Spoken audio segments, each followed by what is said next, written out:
Hi, my name is Tyler Fornes, and I am the co-host of The Good, the Bad, and the Hungee here on the Voice of Wrestling Podcasting Network. Every week, my co-host Fred Moreland and I discuss all the happenings of All Elite Wrestling and everything going on in the universe of Tony Khan. We talk about Dynamite, we talk about Rampage, and we will talk about Collision when the time comes as well, along with all the appearances outside of AEW from all the best talents in All Elite Wrestling. This is one of the more cohesive wrestling companies in the entire world, and we discuss every intricacy about it, including the unique booking of Tony Khan that is both a huge positive and a major detriment. Check us out every single Thursday here on the Voices of Wrestling Podcasting Network.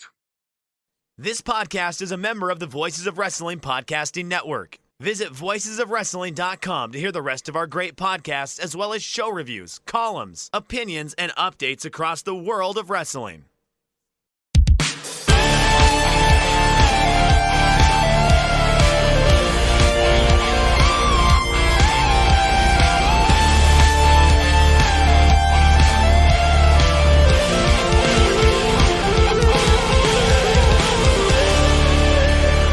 Welcome to another episode of The Good, the Bad, and the Hungee here on the Voices of Wrestling Podcasting Network. I'm your host, Tyler Fornes, and with me as always is Fred, who yelled no at Darby Allin. How are you, sir? I'm doing well. How are you? You know what? We just got done with the NFL Scouting Combine, which is very similar to pro wrestling, and you see guys wearing little bits of clothing and doing athletic things. So I'm very excited to talk about the show. And we have some news that we're going to get to first. Some things we'll cover when we talk about the matches because it's very pertinent to those. Fred, I'll let you kind of get going with the news because there's a lot of stuff that I am not privy to yet, and I think it'll be fun to react. All right, so I'll try to skip the stuff that is directly related to the pay-per-view, so we can just ground back to those. First of all, it is reported that Sammy Guevara is suspended. That came after, not immediately after, but it became due to his match with Jeff Hardy. Basically, there was the infamous spot now that Guevara kind of landed on his face with the shooting star press. And while Jeff Hardy was not diagnosed with a concussion after the fact, there was concern that he was. And I guess he was placed into the AEW has a concussion protocol that is mid-match.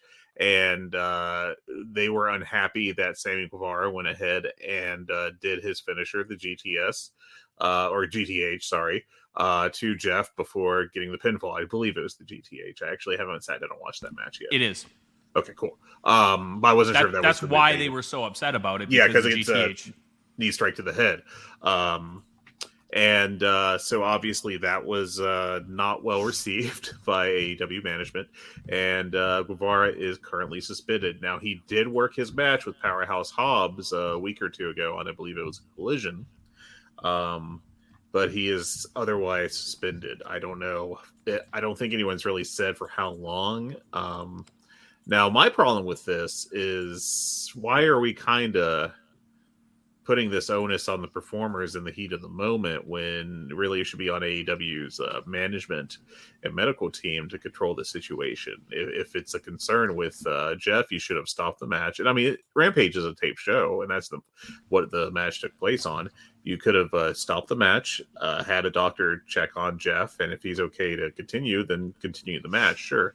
Otherwise, just stop the match. You've got a zillion people backstage, you've got a zillion people on your roster. Just have a standby match, and if it's just a dark match getting shifted over to Rampage, so be it. But yeah, I'm not in love with the broad strokes of this. There may be more at play, or maybe I'm just not properly understanding it. But I'm not sure why Guevara, is put in this position where he should, recognize, it should be on him. Now, if someone specifically told him, the referee, whoever that was in that match, or if the doctor got a hold of him during the match and told him to, not do that, that would be different. But, that's not exactly my understanding. So, you want my tinfoil hat theory on this, Fred? Oh boy, okay. Jeff Hardy said he was loopy, or he was hurt, and Guevara ignored him. To me, that's the logical outcome here when you're having this conversation about doctors and the onus not being on the individuals. Well, if individual A tells individual B, hey, I got knocked loopy, and individual B ignores it and goes right to the finish, which is a move to the head, that's where I think the suspension could come into play. This is all theory. Yeah, sure. But it's reasonable. It is reasonable. I am Tyler, Mr. Reasonable Forness here.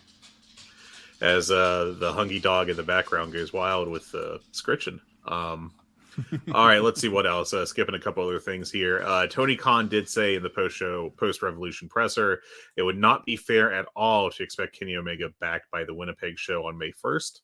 I assume that just means like as an active worker, if he can make an appearance, that's possibly a separate issue, but who knows? There was as we all know now, there was the canceled Meat Madness match. And because of aggregators, those filthy aggregators, there was an issue where someone reported that incorrectly that Tony Khan said that he was unaware of Miro's status when he made the match, and when actually said that he had hoped he'd be able to make it, like slightly different, but meaningfully different. And Miro got on Twitter and said he's been out injured since September, and he's sorry that Tony Khan did not know that, which I do not believe is what Tony Khan actually said.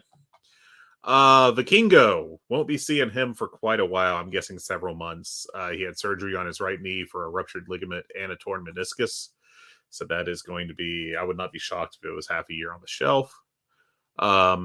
Martha Hart was asked for and gave the okay to Sting descending from the rafters on that recent TV show. Our next pay-per-view is going to be on April 21st, entitled Dynasty. And there's going to be a new look for Dynamite tonight as we record this on March 6th. That's about all the news that is separate from what happened on the pay-per-view. So you want to dig into that? Fred, did you watch the pre-show? I actually missed the majority of the pre-show. Now, I have to say that I was extremely tired when I watched the pre-show as well, so I don't know if anyone's going to get too much out of it, but I was kind of underwhelmed by what I saw. I joined in about halfway through the 12-man tag of the really weird team against the Bang Bang Scissor Gang, but I thought it was like fine and entirely too long. Yeah. From what I could see. Thinking back to when I kind of came into the match, it felt like I should have been very close to the end.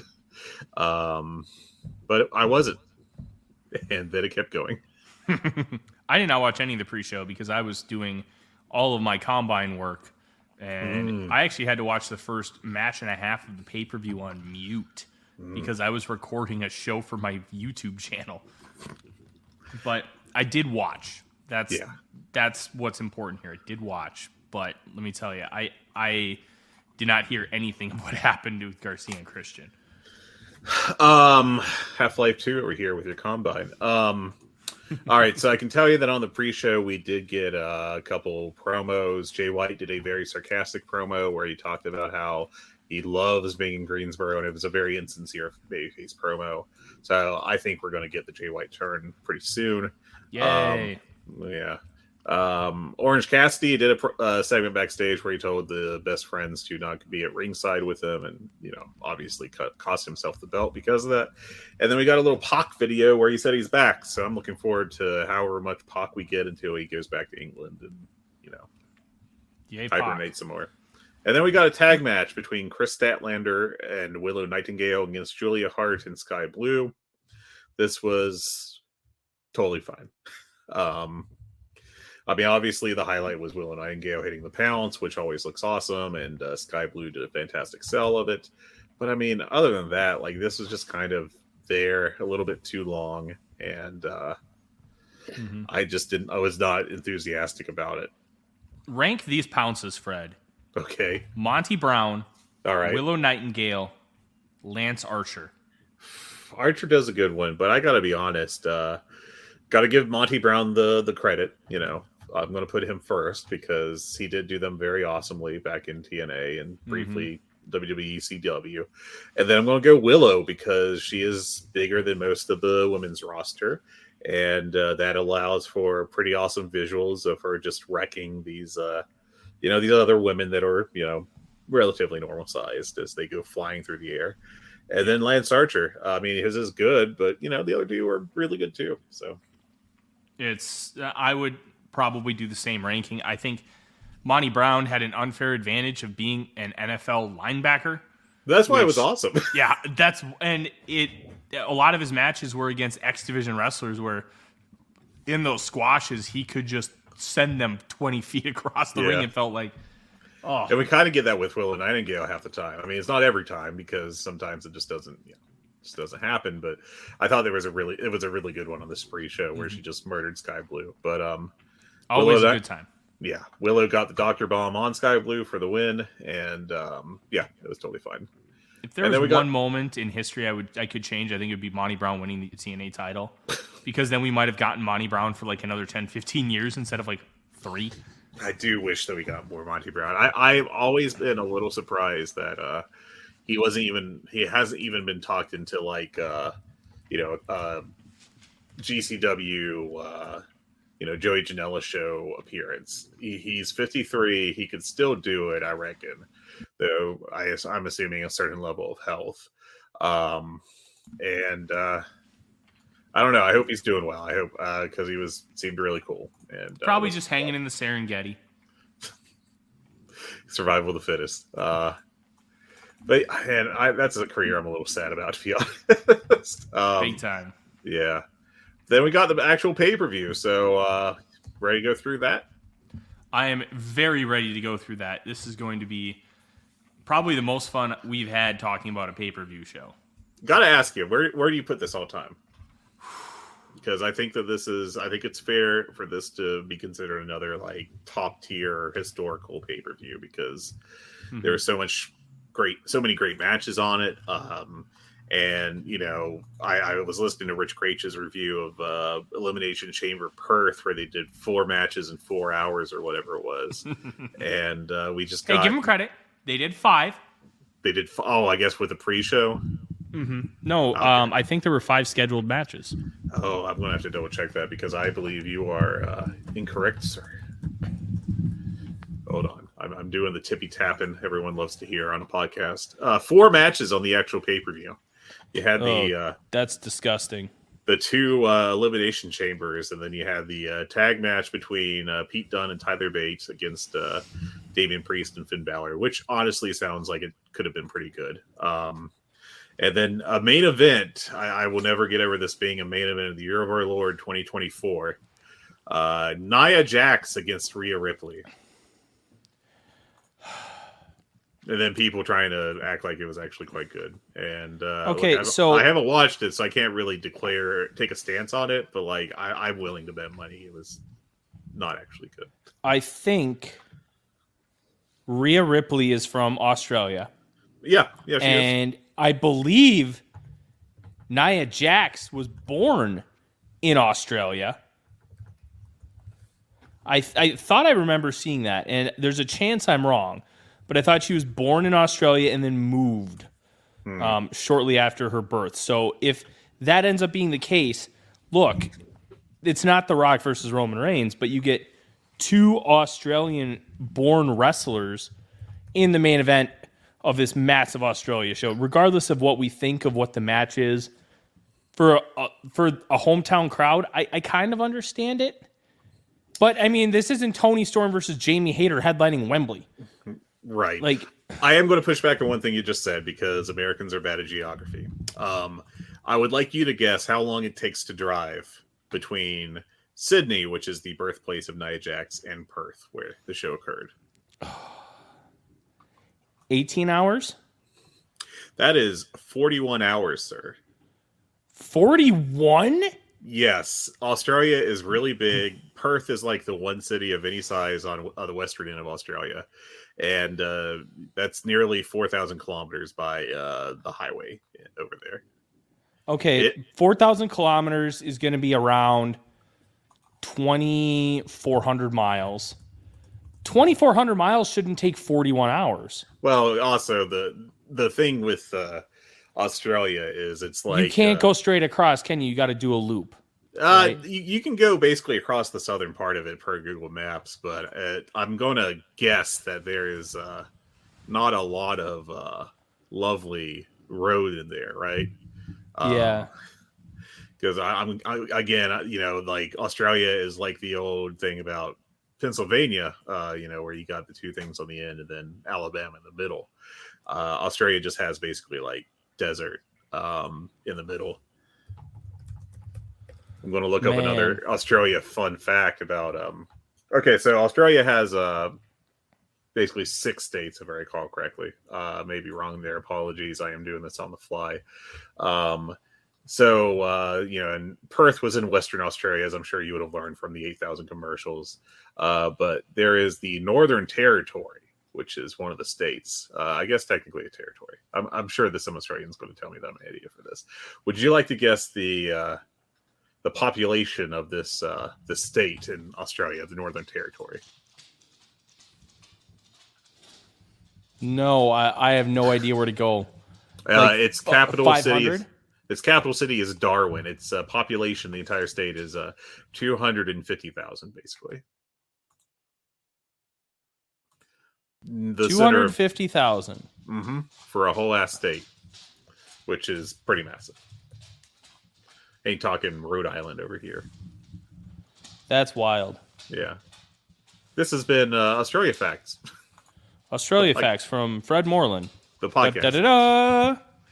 All right, but okay. But yeah, anyways, I forget why I even got started on that. But Christian Cage, Daniel Garcia. Good fucking match. I liked this match. It was fun. I thought they made the right call by having Christian win. I wouldn't have hated Garcia winning, but he doesn't need to win. He's getting over, and he's getting over by losing. And it's not like, Takeshita, because, here's this Japanese guy. Some people have never seen him wrestle, and he just wrestles bangers and gets over. Garcia's getting over in a multifaceted way, which I think is really important, Fred, for his future. He's getting over on the mic. He's getting over in the ring. And look, we need to talk about Christian Cage.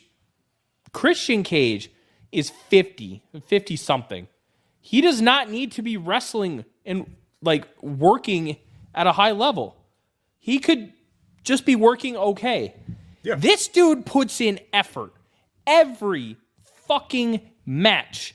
And he takes some wicked bumps. And he goes all out. I have so much respect for him not mailing it in and really wanting to be great, because him being great makes other people great. And it helps elevate younger talent, which he's doing. And that's the whole point with Nick Wayne, is to elevate him. Look, 4 stars. I didn't think this was overly great.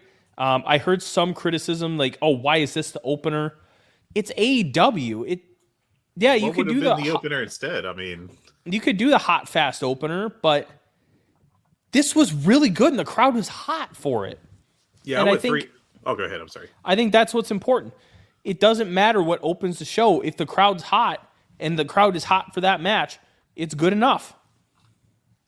Yeah, I enjoyed it. I thought it was a very solid match. I went 3.5 on it, which is the start of my saying, hey, this is good. And if you like this particular promotion, you should check it out. Yeah, I enjoyed it. Very professional match. Absolutely nothing bad to say about it. Yeah, it was a good opener. It's kind of my whole take on it. Wow. Great analysis, Fred. You're welcome. Happy to be here. Happy to help. Well, let's talk about the first 5-star match of the night then. How many 5 stars did you have? The same as last year's Revolution. Do you remember how many that was? No, I don't. Bold to see my recent 3. I don't remember anything. I went 3 here too. So I'm glad that we agree there. Yeah, okay. I do want to point out that Christian is just such a great heel. Before you get going, I enjoyed just the whole very early eye poke and fake knee injury leading into an actual leg selling sequence from him, which was a nice. Oh, the fake knee injury was fantastic. Yeah, and look, Daddy Magic I think is kind of shot as a wrestler, sadly, but he's a fantastic talker, fantastic presence, and whenever he backs up Garcia, I think it works really well. Mm-hmm. I hope we don't ever get him turning on Garcia. I just think that would be completely unnecessary unless there's some he's aligning with some heel stable or something. But like him as the guy, the main guy to stab him in the back would just not make sense, frankly. But he's like the perfect manager for Garcia because Garcia doesn't need somebody to talk for him. yeah, Excuse me, but that that addition, it's perfect because it works really well. It's like a burger with cheese. You don't need the cheese, but the cheese makes it better. Yeah, and I love him on commentary in this particular role specifically. Like the way he does commentary to support Daniel Garcia is very charming and enjoyable, and I like it a lot. So, yay! All right, let's get to the five star time. Bryan Danielson, Eddie Kingston. Speaking of 5 stars, check out the 5-star match game, which dropped last week. Sting. About Sting. It's Sting! It was very good. Joe Gagney hosts. And the best part is, all episodes are evergreen. You can watch or you can listen at any time. But the Sting one is very pertinent to this week, this show. So I highly recommend you check it out. But, Fred, first I have to ask you, did you watch the 4-minute YouTube clip from them in the locker room after the match? I have not yet. It's been a crazy couple weeks. So I started it so that I could watch it later, but I have not done that yet. Sadly. We will talk about it after the match because this match was so good. Oh man! And they beat the really piss out of each other. And Bryan with the label lock, and then Eddie Kingston's main weapon is that right arm. Mm-hmm. So he took it all out. And you know what Kingston does? He just starts chopping with the left and throwing punches and slaps. And eventually he gets that power bomb. And he ends up getting the win. But he sold that arm. And they made it such a pivotal part of the match. And he just, it was just beautiful. And not only does he do that, but he starts using that left arm to just start beating the piss out of Bryan because he wants that respect. He wants to earn that respect. And the reason why I bring up that YouTube clip is because Eddie starts off in like the first minute. It's like, you know, when you're in this business and you go to war, when things are done, all I've ever wanted is the respect of my peers. And the boys will talk about you in a positive light. And then that's your legacy. That's how you live on. That means everything to me. And he goes up to Bryan. He's like, you know, all I wanted to do was earn your respect. And then Bryan goes and talks about how, you know, Eddie Kingston and my dog's probably about to pee on my floor, but talks about Eddie Kingston and it's like, okay, you're just this ball of unfulfilled potential. And then he just kind of starts talking and realize he's actually fulfilling his potential. Mm-hmm. He's finally that guy now. And it was just so beautiful in so many ways. And that handshake, Eddie almost didn't want to take it. And it was perfect. One really small thing from after the match that I love, just because Eddie Kingston and Bryan Danielson are great, is after they shook hands, Bryan went to raise Eddie's right hand in victory. But of course, that was the arm that he killed. So Eddie not yells at him, but tells him, "Hey, you got to raise the other one because you killed my right arm and I can't raise it." And that was just a great little touch. I love this match. I mean, it was just intense, great selling, I thought, by both guys. Great storyline leading into it, and I mean, these are two of my favorite guys. Period. Bryan Danielson has a real argument to be the greatest professional wrestler ever. Eddie Kingston is just perfect at being Eddie Kingston, and you know he has some off nights, sure, but I think in general he's a very good worker. And I thought this was a fantastic match. I actually broke the scale here a little bit and went 5.25 on it. Not the only time I broke the scale, but I just thought that the selling was so good in this that it pushed up a little, even above just like a 5-star classic. Oh, just beautiful.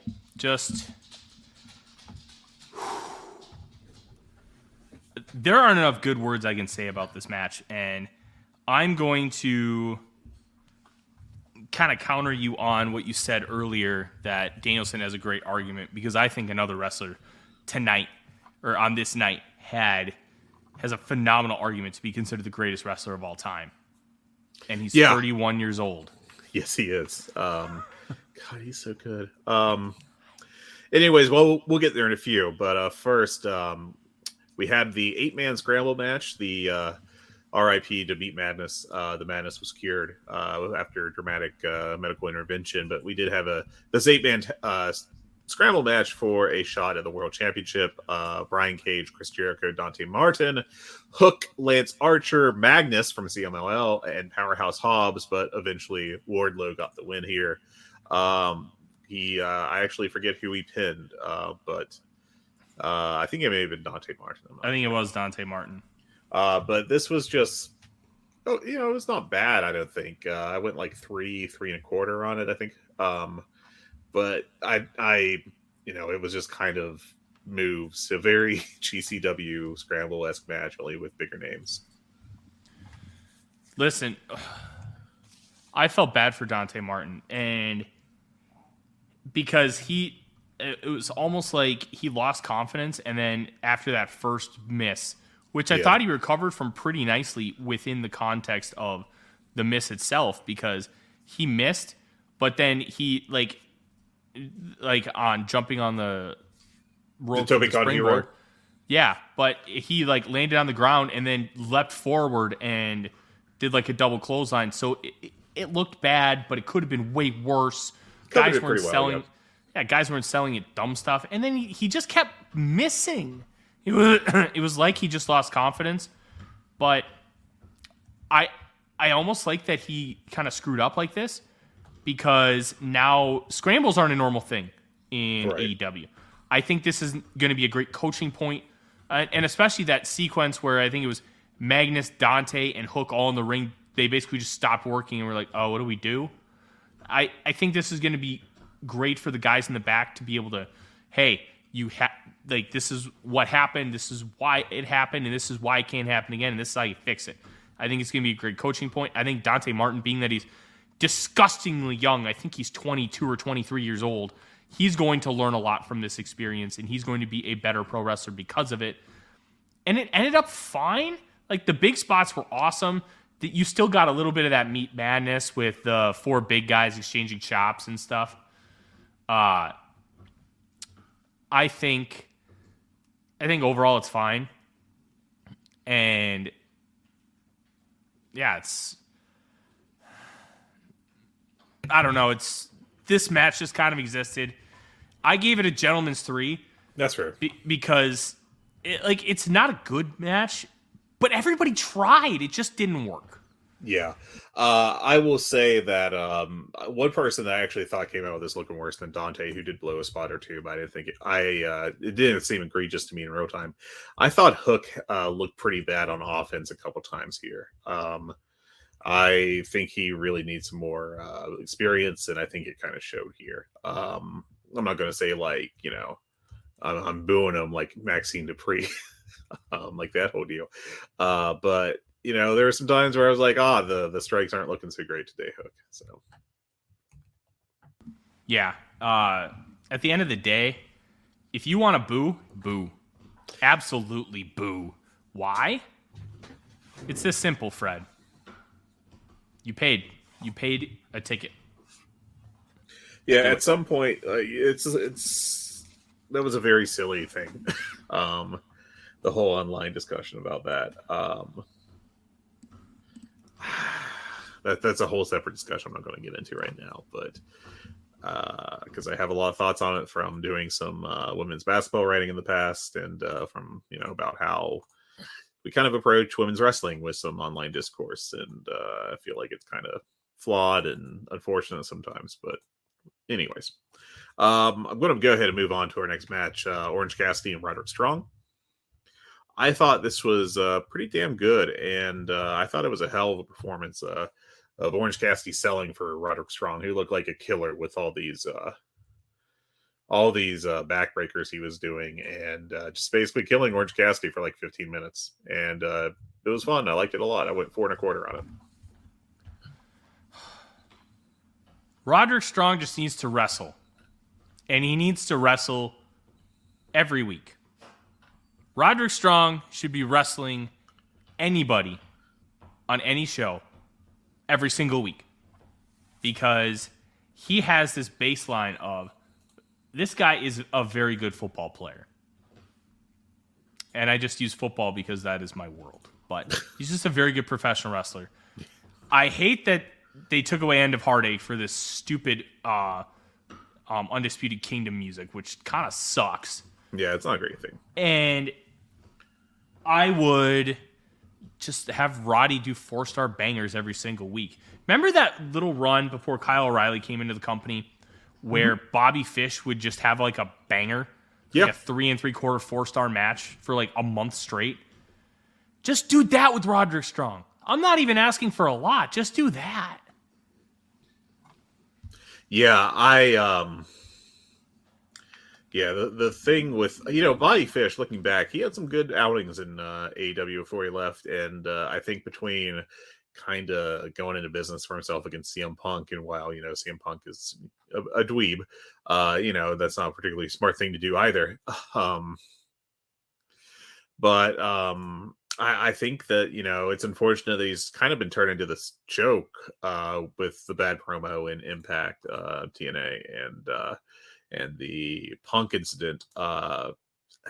He's a good wrestler. So, yeah. I went 4 1/4 plus. I thought this was really good. The sequence where he just did like 5 straight backbreakers to Orange Cassidy, I thought was phenomenal. Orange Cassidy should sell this for about 6 months, come back around Wembley. Yeah, we talked about this a little bit last week, I think, but with Orange Cassidy, it felt like he had lost up to Moxley last year, and then they just didn't do anything with him. We're just immediately putting him back in that spot. And they've got a decision to make, and I kind of wonder if it's already been made, but, if they want him to become a bigger star, which I think he could be, or at least could have been last year, maybe the door is closed. I think they need to sit down and figure out how they're going to do that, if they haven't already, obviously. Mm-hmm. But, if they just want Orange Cassidy to be fun, mid-card babyface guy that has good matches, I mean, okay, fine, I guess. But it did feel like they fumbled a little bit of a bag there. I'm not going to say he was going to be like a huge, mega babyface, but, I mean, you don't really know till you try, I guess, either. So it just felt like an opportunity was there. And this has been a little bit of the running theme with AEW, where somebody gets heated up and is in a position to do well, and then he just gets put in the back burner. And that's happened a few times. I think Ricky Starks and Wardlow are 2 other good examples of that I've talked about several times before. And I think it'd be fair to put the Orange Cassidy aborted post-title run from 2023 in that group. Yeah, absolutely. Let's go on to the next match, Fred. All right. This was, I thought for a moment about making this the 4th 5-star match. I did not. But this tag match between FTR and Claudio and Moxley from the Blackpool Combat Club, I thought was a great tag match. I went 4 3/4 on this, and I thought it was just really a fantastic, intense match. There's FTR. I think the real strength of FTR is their ability to work together, their cohesion as a team, and I think Mox and Claudio work really well within that. And and also FTR, let's be honest, they're spot monkeys. They're just spot monkeys doing 80s finishers as their big spots, and that's okay. Yes. But we got, they've got people fooled into thinking that they're like literally just, I don't know, the Midnight Express reborn or something. And obviously they're influenced by them, but that's not really the style of match they work. And I love what they do. Let's not get it twisted. But hey, if you're gonna, they've kind of got themselves a niche with a bunch of people thinking that they're something they're really not. So all right, I'm not going to blow up that spot too much. But I like this match a lot. I thought it was really cohesive. I thought it was intense. I thought there was some great selling in there, some great big impact moves. And I thought it was a great outing for all 4 guys. I can't really recall any bad spots in there or anything that looked clunky. Now, I guess I should clarify that a little bit. Dax and Mox sometimes do stuff that looks clunky, but also looks like it would fit into a real fight kind of deal. so that really doesn't bother me. Like it does have real fight energy, yes. Yeah, and that's good to me. Like when I say clunky, I mean like Dante blowing the Tope Con Hero, or if like somebody had struggled on the top rope when they try to do the Power and Glory spot or something. I love this match, and I went 4 3/4 on it. It's going to be forgotten because this show has some real classics on it. But I thought this match it could be a tag team match of the year contender. Man, should be actually. You're higher than me. I went 4 1/4 plus, and this was a very difficult match for me to rank because it went about 25-ish minutes. About that, I want to say. Let me double check here. I got 21:47 off cage match. You know how people talk about Okada matches not mattering for the first 15 minutes? That's what this match was. And to me, look, it just felt dull and boring. I didn't get into it until late. And like the final stretch was awesome. And the Doomsday device paired with the uppercut from Claudio, like bonkers stuff. The timing that you have to have, not to a clothesline, but an uppercut, and do that with the athleticism. He may never be a main eventer. How do you waste Claudio for like 15 years like that?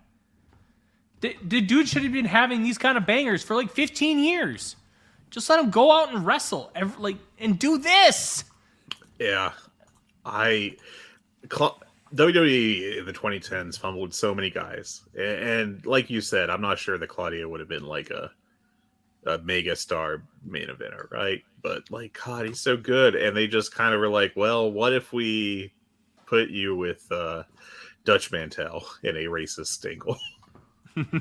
That's the best idea we've got for you. That's the best push. The League of Nations. Oh boy. Oh God.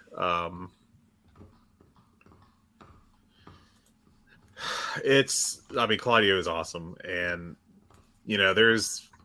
he's not Samoa Joe. So Samoa Joe is like he should be a guy that should be getting like actual conversations about him as a Observer Hall of Fame candidate, as like a guy that has the accomplishments to do that. And instead, because he was misused for like practically his entire career, he's not going to make it unless he sticks around for another 5 years or so in AEW and is a top of the card guy. The 2010s in WWE were so stupid and so poorly run that guys like Claudio and Samoa Joe, and I mean, even though he was pushed like a main event or some, you can point to some really bad Dean Ambrose stuff there. Boy, they really screwed the pooch there for several years. Not just several years, more than that. Yeah. Look, this was an awesome finish, but there wasn't enough meat on the bone in the first half of the match for me to go higher. And that kind of sucks because the finish was great. Yeah. But if you want to be a 5-star match, you have to do more than just the back half for me. I thought the first half was good too, but mileage varies. It was fine, but nothing was exciting. It felt boring. It felt like, hey, yeah, they were laying a foundation, but they weren't really telling a story. If that makes sense. They were fighting. I don't know that I needed more of a story than just two badass teams fighting. It was fine, but it wasn't special. It wasn't great. And then they got to the special and great stuff. But to me, they didn't do enough in the first half for me to go higher than 4.5 plus, which is still a damn good. Yeah, that's a damn good grade. I'm just pushing back specifically on the criticism that they didn't do much. I mean, pretty early in the match, after you got the initial like cradle exchanges and then the fighting part, the strike battles, we had the attempted Doomsday device by FTR being reversed into a midair power slam by Claudio that was fantastic. There was a combination BCC air raid crash move that I couldn't even describe that was really cool. And I mean, I thought the earlier stuff, like even a mock superplex early on was pretty cool. But that's just my takes. reasonable disagreement. Mm-hmm. I'll tell you what was not a 5-star match. Oh God! Oh, Deonna Purrazzo against Toni Storm. Now, look, I'm going to say that this was not a bad match, but I thought that it was disappointing. This was a gentle ladies 3 to me. I thought the work was solid enough, but and there wasn't like they were wasting time out there. They were trying, but it just didn't click to like a high level for me. And I did like the finish with Toni Storm using the Luther distraction to tap to get out of the hold so she could hit the Storm Zero. I thought that was a smart finish. But I mean, otherwise, this was just a competent, well-worked match. And, that's not bad, mind you. But if you're looking at the rest of this card, I mean, it's, to me, fairly clearly the weakest match on the show, on the actual pay-per-view. And I got to say, I think the AEW women's division is going to have the Toni Storm gimmick. We've talked about this a lot, and we've been on record saying that some of the stuff with Deonna Purrazzo is good, actually. But I will say, I do think there's going to, a potential problem when you bring in Mercedes Moné in a week and a half, or a week now, actually.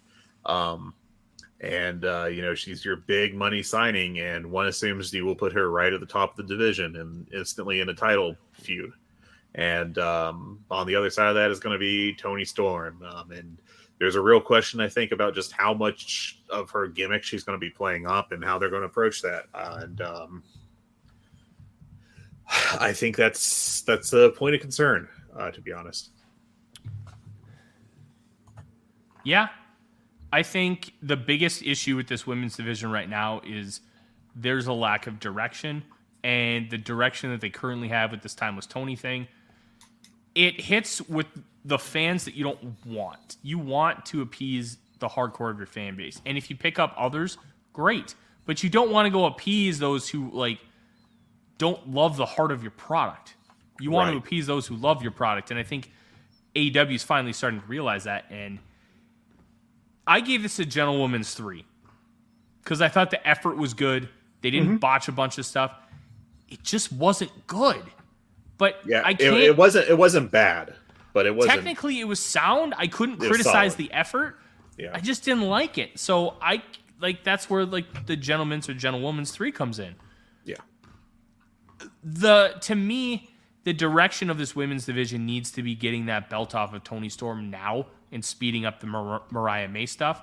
Because when Tony's original AEW music hit and Mariah May came out as Toni Storm, what a cosplay. Yeah. That had me for about 5 seconds. And I'm like, wait a second. That's Mariah May. I've been bamboozled. Yeah, well, they bamboozled me good for about 5 seconds. That was very well done. But the pop, the excitement from the crowd thinking they were getting the real Toni Storm, which was the whole epitome of what they wanted this feud to be. Yeah. Deonna kept calling out her old friend, I want to beat her. I don't want to face Timeless Toni. That's bullshit. I want to face the ass kicker, Toni Storm. And then she comes out, and it's oh, it's great. And then the Timeless music hits, and it's crickets. Yeah. Look at who votes on these polls. And if AEW did a poll with their fan base, they would see that Timeless Toni is not nearly as over as they may think it is. Because that was so disheartening to see that she came out, huge pop, and then went away. Yeah. I totally agree. It was disappointing. What was not disappointing was our next match.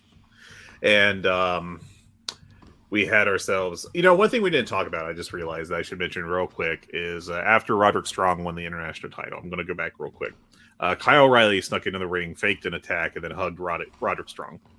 And he was offered a United Kingdom shirt by Kyle O'Reilly. And... or Undisputed Kingdom, sorry. Kyle declined it, essentially, walked out. So we got Kyle O'Reilly back, which is great. He looked like he has slept maybe 3 days in the past, or 3 hours in the past week. Looked a little rough, to be honest. But I don't know. Cool to see him back. I hope we get him in some matches and I don't know. We've talked a lot about this Undisputed Kingdom storyline and kind of the flaws with it and how maybe they've steered into it and corrected course a little bit with recent booking decisions. I still think it's very much up in the air. But I wanted to get that in before we talked about a possible match of the year winner already. And I'm not entirely sure if there's been anything else because I am behind watching my non-AEW and even some AEW. But I thought Konosuke Takeshita and Will Ospreay just did a masterpiece match. Just fantastic stuff in this. Are we sure Will Ospreay's not the greatest wrestler to ever live? I think that there's a growing conversation to be had there. He is very young. I'd like to, I feel like that's a conversation to really have like in 5 years, but boy, he sure is accumulating some points for it, Just take a look at this past year. Mm-hmm. And you are good with scraping cage match data, so you'll be able to kind of answer these questions. Will Ospreay must have, per the Wrestling Observer newsletter, at this point in his career, something like, 30 5-star matches. Well, that's actually a fun question. That's a fun guess. So here's my theory. This is kind of the working theory I have. All right. We're not just going to do the 4 pillars of King's Road. We're going to do the 5. We're going to include Jun Akiyama in this. Oh, okay. He's not really a pillar, but he was over, and he held the Triple Crown, and he was always feuding with those guys. I would be willing to guess that if you were to add up all the 5-star matches with those 5 from King's Road, it would be less than Will Ospreay. I don't know about that. Now, you do have to factor in some of the, like Will Ospreay, you're going to have some inflation because Dave has changed how he rates matches, which I think is a fair construct because a 5-star match in 1990 is going to look a hell of a lot different than what a 5-star match would look like in 2024. So I think the evolution of the star scale is objectively fine. If you don't, I respect it. But Will Ospreay just last year would have had 10 to 12 matches that ranked 5 stars per the Wrestling Observer newsletter, or damn close to it. The 2 Omega matches for sure. At least one of the Okada matches. The Naito match. G1. I think that there was an Oku match. I don't think it was 2 years ago. I think it was last year. It was 2022, it looks like. Okay. And then there's this year. It looks like that he had 8 5+s in 2023 per Melts. That might be more than Misawa or Kobashi, just alone. No, Misawa had 25, and Kobashi had... Jesus Christ, never mind. You're wrong there. You're wrong there. I didn't realize it was that many. Mm-hmm. Yeah, Kobashi had 23, Kawada 21. And Taue... How many does Ospreay have in his entire career? He has 35. Okay, so it's still significantly more. I'm an absolute buffoon for thinking it might be more than the Pillars. No. I didn't realize how many the Pillars had. Holy shit. Yeah. But he's 31 years old. He already has more than all the Pillars. He might have more than anyone. He does have more than Okada. Okada has 27. Omega has 25. He probably has more than Tanahashi, too. And he's 31. He's grown significantly. Not only has he grown, he's adapted his style. And he went from being like the super high flyer, like for lack of a better term, because they use this as an insult, a spot monkey, to being great and evolving and showing that he can really sell. And then kind of going away from his aerial attacks and getting a more ground-based style, getting over the Stormbreaker, getting over the Hidden Blade, which might be the coolest move in the history of professional wrestling, and evolving and becoming a more physical wrestler. He even said, I think he said he didn't start lifting weights until like 2018 or something like that. Yes, it was ridiculous. Because he was the gymnastics background. When you're a gymnast, you don't need to lift weights because you're doing all these exercises then that naturally builds up. Like you look at some of these male and female gymnasts, like in the Olympics, they're chiseled out of stone. They don't go lift weights. All that explosiveness and power, that comes from just practice. And once he started to kind of fill his body out and he changed that style, he became a multifaceted worker where he could tell a story. He could do a limb match. He could go back and do the aerial stuff. The match with Shingo in the Best of the Super Juniors, all-timer. Then you have some of the G1 matches. That G1 match with Taichi, where his equilibrium got knocked around. That was night 2 of the G1. I went 5 stars on it. That was one of the best matches I've ever seen. And it was night 1 of the G1. Yeah. And he goes and he does the stuff with Rev Pro. He can pull a 4-star match out of a broomstick. And built that company back up to where it is today. He and Zack Sabre Jr. were right, by the way. And built up guys like Michael Oku. And it has Callum Newman in a spot in New Japan to potentially take over United Empire and become a guy. And never wanting to win. Always wanting to go to different indies and putting guys over. And he could pull a 4-star match out of anybody.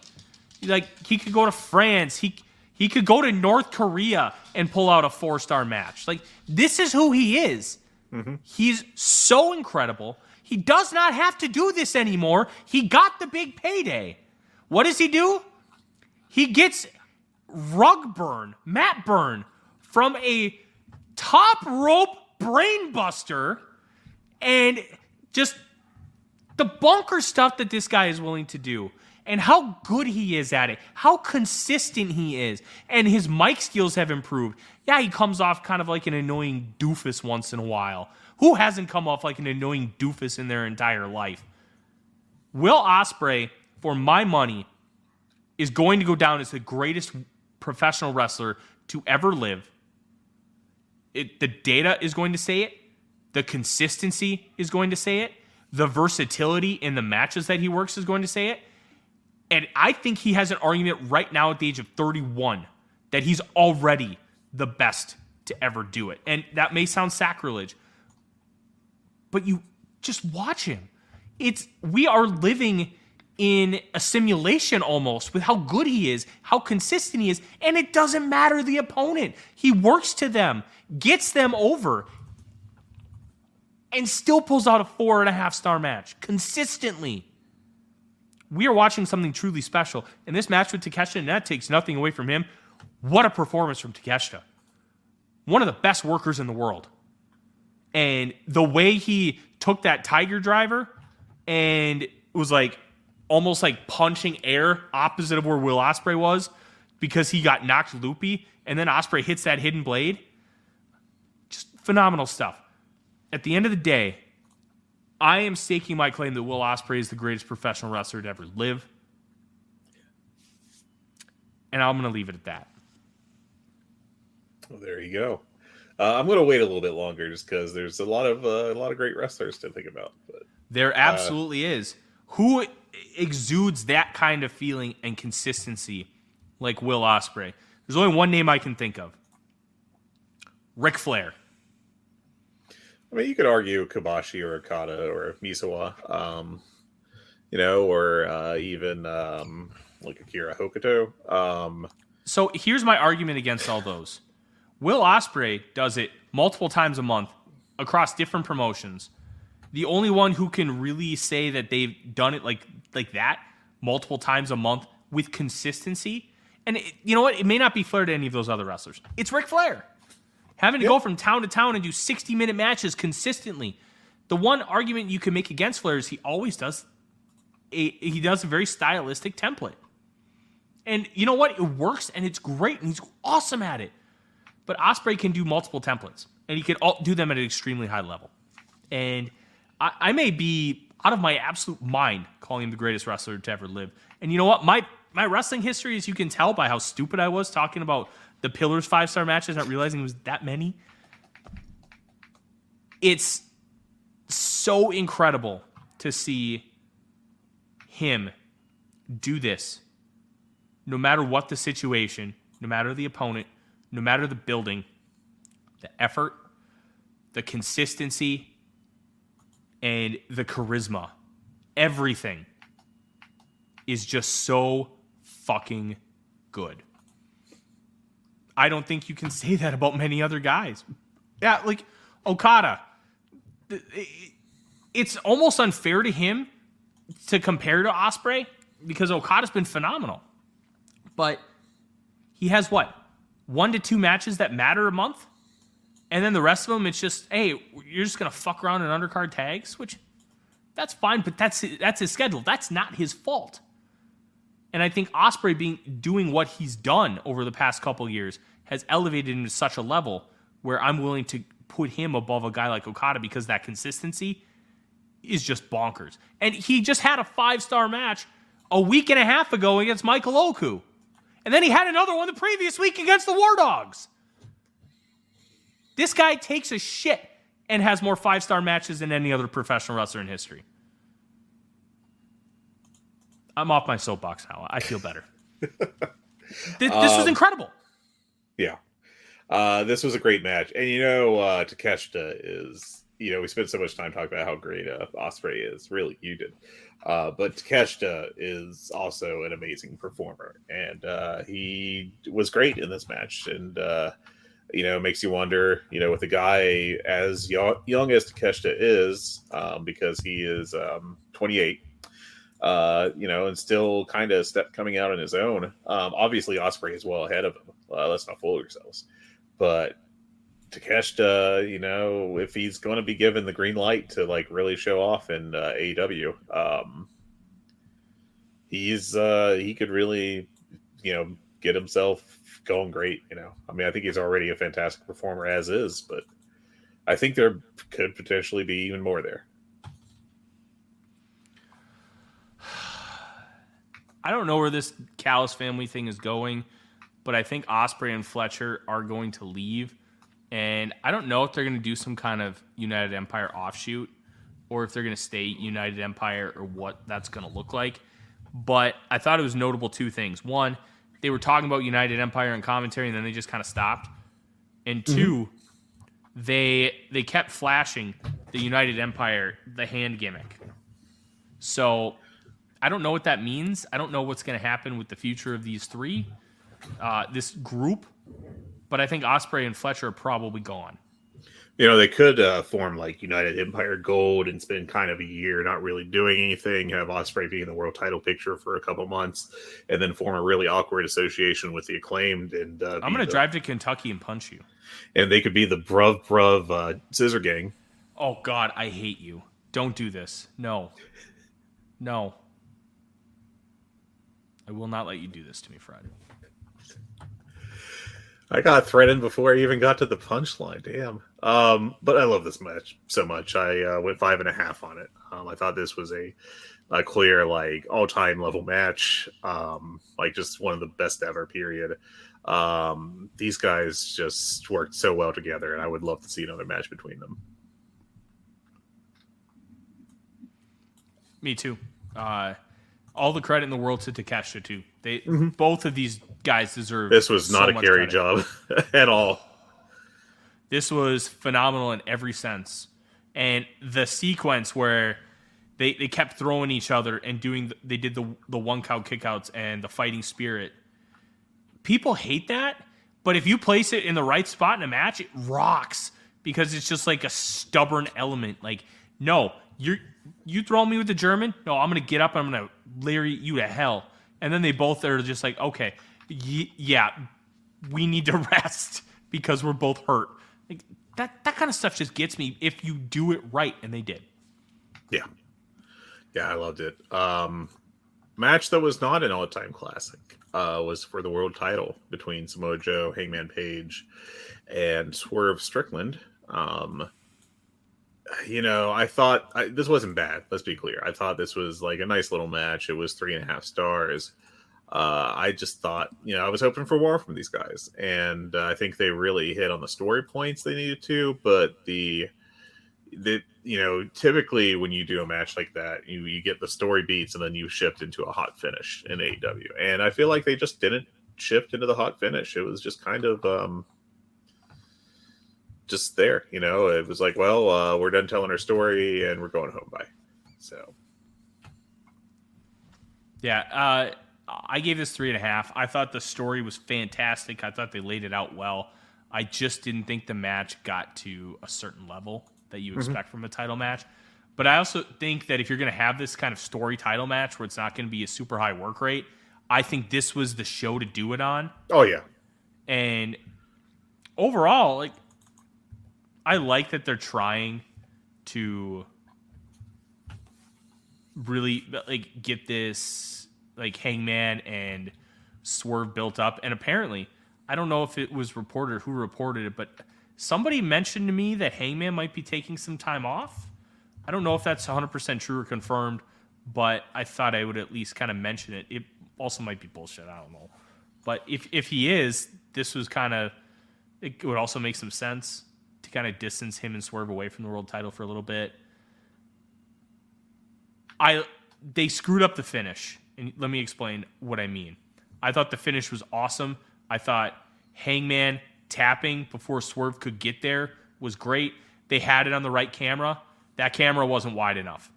Yeah. You should have been able to see Swerve in that top left corner start to try and move to go break up the Coquina clutch. They missed it. And that would have been a phenomenal camera shot because Hangman explicitly said, I will not let Swerve win the world title. Mm-hmm. What did he do? Tapped out, making sure Swerve couldn't win. I thought that finish was I wasn't in love with that finish, and my reasoning here is that given how, there were a bunch of big moves in this match, and everyone recovered from them well enough to like break up the next pinfall, right? Why would Page not be able to do that here? It felt like he was not that injured or worn down or whatever term you like to use within the realm of the match, where he would be unable to stop Swerve from hitting a big move. It's not like Swerve was poised for the Swerve stomp or anything, or the setting up the JML driver imminently. He was barely crawling over to break up a sleeper hold, the Coquina clutch. I thought that if they wanted to do that story, that there should have been a different status with Swerve, where he was more clearly setting up to pounce on the opponent. And look, it wasn't a disaster or anything, just kind of what I thought. But there you go. All right, let's get to it.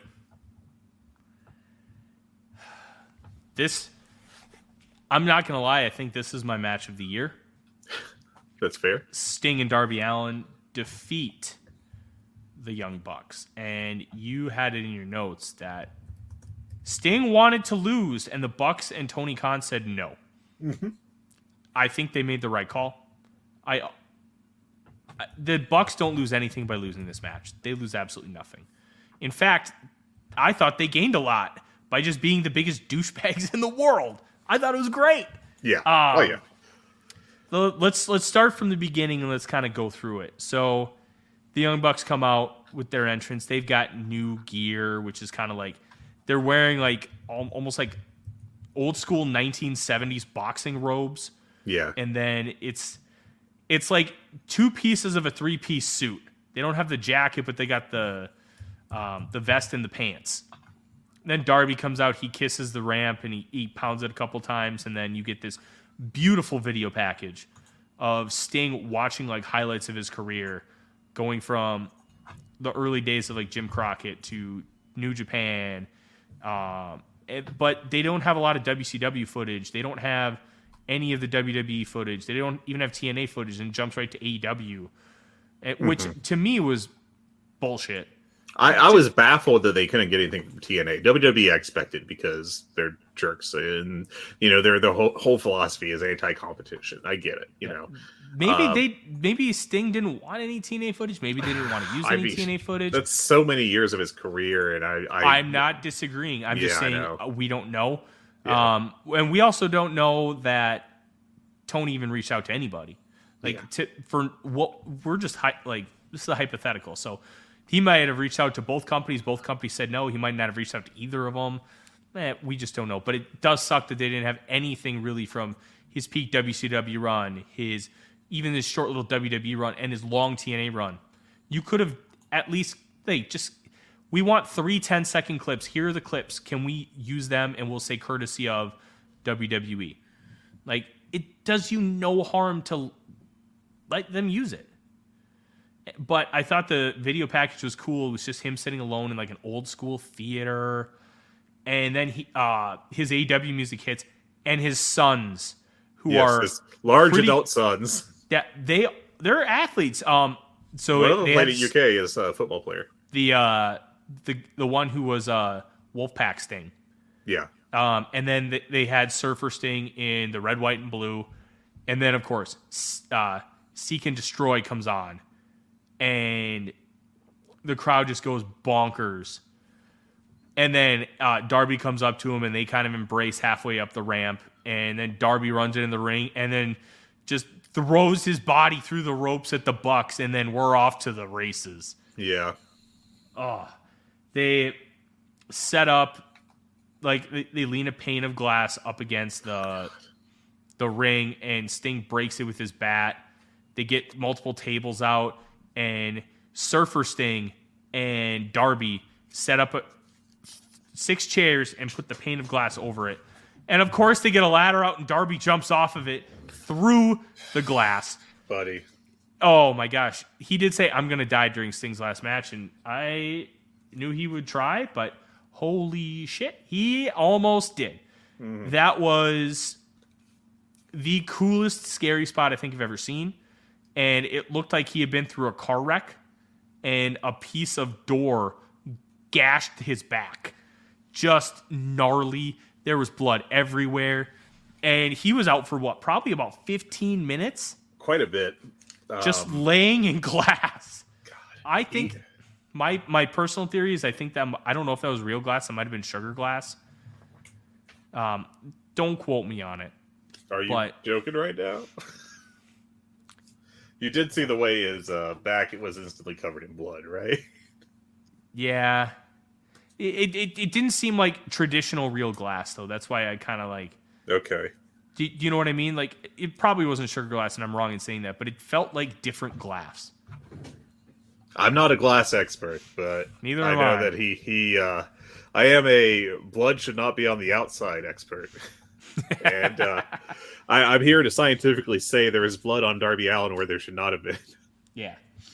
But Sting went through multiple tables. Hold on, before you go on with the match, I have to say the craziest thing about all this, and I'm not really safety police, but this might have been too much for me. Like, there might have, maybe Tony Khan should be like, all right, listen, this is, buddy, I don't want you to die, especially right before you supposedly are going to try to climb Everest, where lots of people actually died.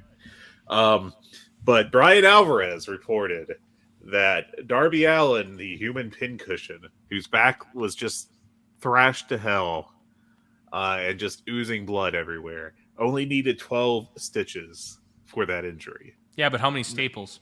That wasn't talked about. It wasn't talked about just how many ounces of glue were used. But God almighty, that was insane. That was one of the craziest things I've ever seen in my entire life. It was nuts, man. Yeah. It was so cool. And the spot rocked. And you know what? I'm not the safety police either. If Darby wants to do it, let him do it. I think you got to step there. There is a point where you have to step in, and I don't think that was the point. But I'm also with you. It was so friggin' dangerous. I mean, look, man, I 100% get the let the artists do their art thing. Trust me, but my God, that was dangerous. Yeah, that's my big hot take. I mean, there's not much else to it. It was just like, wow, I cannot believe what I just saw. You know. But yeah. I think Sting went through 3 tables.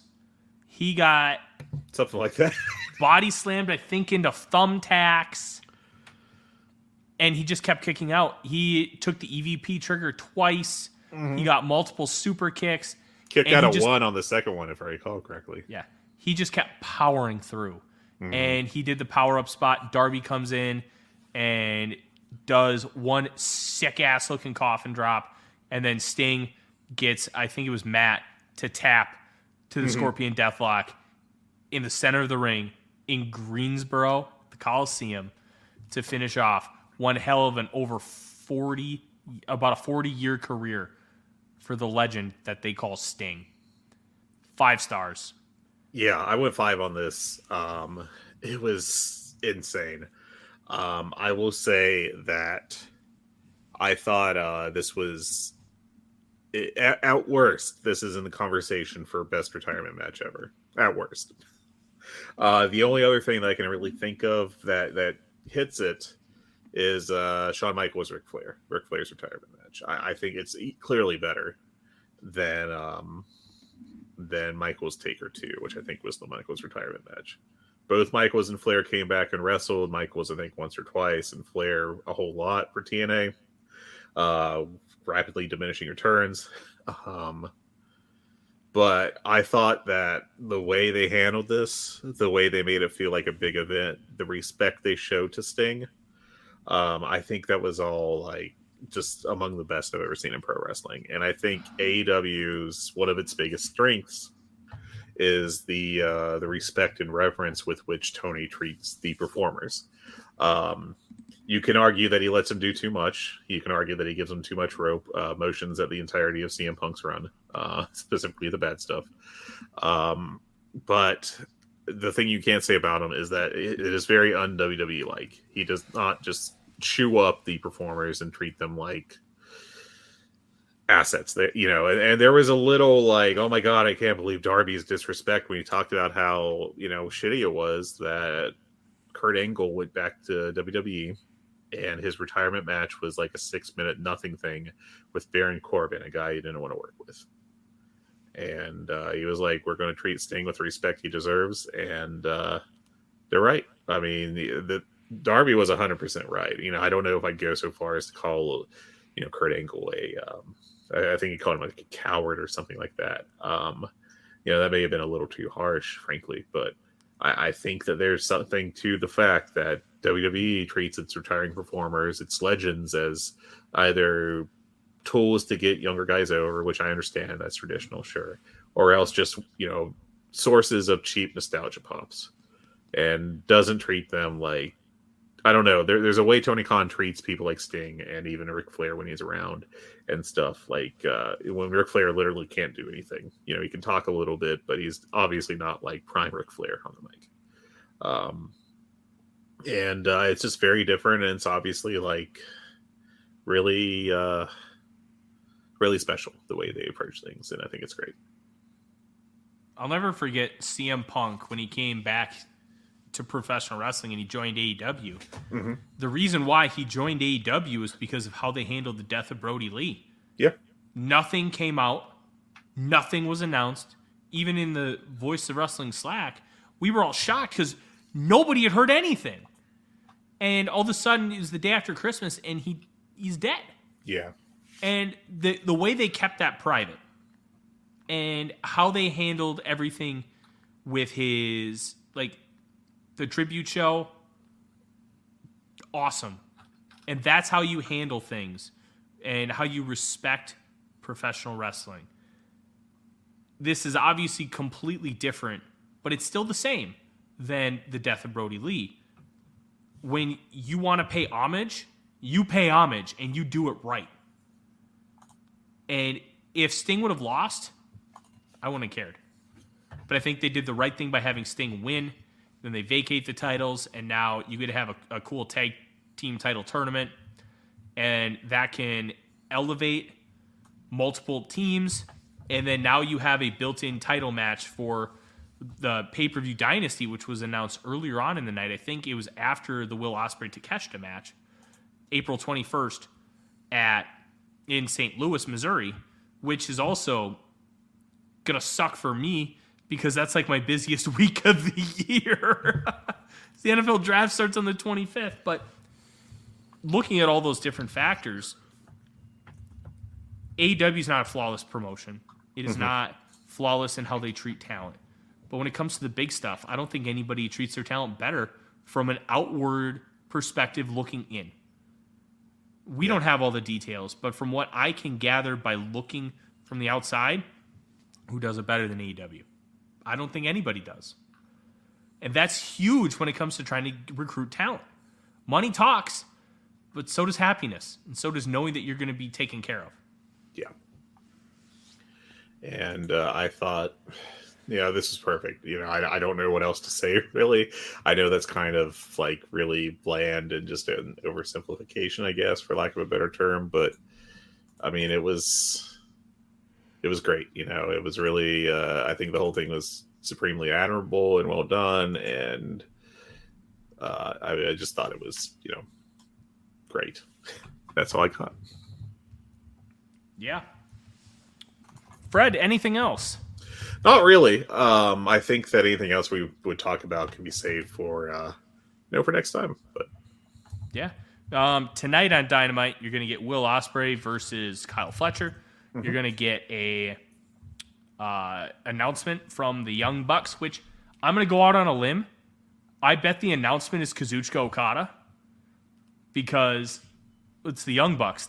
The Young Bucks and Okada are tighter than anything. Mm-hmm. That's just a guess.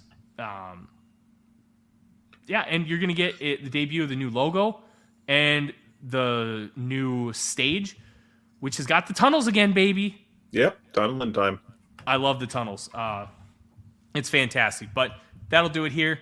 Like, comment, leave us a 5-star review, do all the fun things, subscribe, and help us continue to grow the good, the bad, and the Hungee.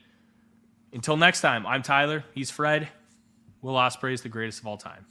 Take care, everyone. Music. It's not just part of our daily lives, it's part of our wrestling fandom as well, and it has been for decades. That's where this show comes in. Music of the Mat, the podcast devoted exclusively to the music of pro wrestling, hosted by Andrew Rich. Hey, that's me. Each episode delivers a different topic with a variety of great guests, fun conversations, musical analysis, and of course, a heartfelt pun or two. New episodes drop every other Tuesday on Apple Podcasts, Google Podcasts, Spotify, or your podcast app of choice. Check out Music of the Mat only on the Voices of Wrestling Podcast Network.